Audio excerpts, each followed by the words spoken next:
আমাদের কাছে 100 ঘন্টা আছে মেসির সাথে দেখা করার জন্য, আর সে আমার ঠিক পেছনে। কিন্তু এখন মেসির সাথে দেখা করা আগের থেকেও কঠিন। ওর বডিগার্ড সারাদিন ওর আশেপাশে আঠার মতো লেগে থাকে। সো আবার ঢিসুমে ওস্তাদ কাছাকাছি কেউ গেলেই দৌড়ে যায় তাকে সরিয়ে দেওয়ার জন্য। যদিও কোনো কিছুই আমাকে আটকাতে পারবে না বিশ্বের সেরা ফুটবলারের সাথে দেখা করার জন্য। টাইমার শুরু হয়ে গেছে। মেসিকে দেখতে পাওয়ার জন্য আমার কাছে সিট রয়েছে, কিন্তু আমি তো শুধু দেখতে চাই না, দেখা করতে চাই। মেসির সাথে দেখা করতে চাই। আমাদের হাতে 100 ঘন্টা আছে। কি মনে হচ্ছে, দেখা করার চান্স আছে? না, স্যার, তুমি শুনুন করতে না, পারবে। শুনুন আপনি কি না, স্যার। আটকাবেন? আমি তো অবশ্যই। এদিকে আসুন। দেখা হয়ে খুব ভালো এদিকে লাগলো। আসুন স্যার। Thank you.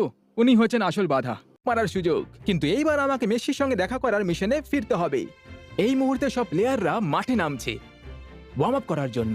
তাই আমি করিডর দিয়ে এগিয়ে গিয়ে চুপি চুপি প্লেয়ার্স টানেলে গিয়ে দাঁড়ালাম। বলছি যে এই পথে কি প্লেয়ার্সরা আসবে? হ্যাঁ স্যার, এটা প্লেয়ার রুট হচ্ছে। ওখানে কিন্তু দাঁড়াতে আপনি পারবো না, এখানে কিন্তু দাঁড়াতে এখানে পারেন বাড়ি তো। না। হ্যাঁ। ঠিক আছে, বেশ। আমি আবার করিডরে ফিরে গেলাম, যেখান থেকে একজন খেলোয়াড় আমার দিকে আসতে লাগলো। সব কেমন চলছে? ভালোই। ভালো আছেন তো? তোমার? খেলোয়াড়রা এসে গেছে, তার মানে মেসিও শীঘ্রই এসে পড়বে। সবাই এখান দিয়ে হেঁটে যাবে। সিকিউরিটি গার্ড দরজা খুলে দিতেই সেলিব্রিটি গুলো আসতে শুরু করলো। কেউ বড় কেউ আসছে মনে হয়। হ্যাঁ, আর কোথায় আছেন? আমি এদিকে চলে একেবারে আসুন। ঠিকই বলেছিলাম। মেসির ছেলেপুলেরা একে একে আমার সামনে দিয়ে হেঁটে গেল, আর তার একটু পরেই মেসির বউকে দেখতে পেলাম। একটু ওইদিকে হ্যাঁ গিয়ে হ্যাঁ দাঁড়ান। সবাই। আর তারপর আমি সার্জিও বাস্কেটস আর জর্দি আলবাকে এগিয়ে আসতে দেখলাম। আর তারপরেই স্বয়ং লিওনেল মেসি। ওই তো লিও, ওই তো। দেখা হয়ে খুব ভালো হ্যাঁ, লাগলো। ঠিক দেখা আছে। হয় Luis. All the best Luis. Luis সুয়ারেজের সাথে দেখা হয়ে গেল, কিন্তু আমার আসল টার্গেট এখনো বাকি, সেটা হলো মেসি। আর সেখানে সিকিউরিটি আরো বেশি করিতকর্মা হলো। ওরা আমাদের আবার বক্সে ফিরিয়ে ঢুকিয়ে দিল। ভাই সবাই আমাদের পক্ষে, ওরা আসলে বিশাল হেল্পফুল, সত্যি।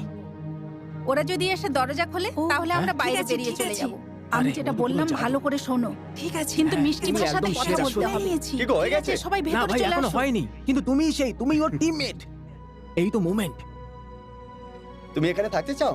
তুমিও কি লুকিয়ে আছো? তুমিও মেসির সাথে হ্যাঁ, দেখা করতে হ্যাঁ, চাইছো? সবাই তার জন্য পাগল। এখন যেটা করতে হবে সেটা হলো শুধু নকের অপেক্ষা। আর তখনই করিডরে দেখলাম স্বয়ং লিওনেল মেসি দাঁড়িয়ে আছে একদম আমার সামনে। ওই যে সেই তো মেসি, কিন্তু বডিগার্ড সাথে আছে, তাই কনফার্ম না যে উনি মেসি। আমার তো মনে হচ্ছে উনি মেসি।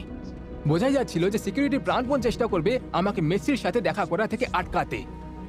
আর তারপর মেসি আমাদের দিকে হেঁটে এলো একদম আমার সামনে। লিও, দেখা হয়ে ভালো লাগলো। এই হাই হাই। ভালো লাগলো, দেখা হয়ে খুব ভালো লাগলো। ধন্যবাদ ভাই, আমরা করে ফেলেছি, হাত মেলাতে পেরেছি।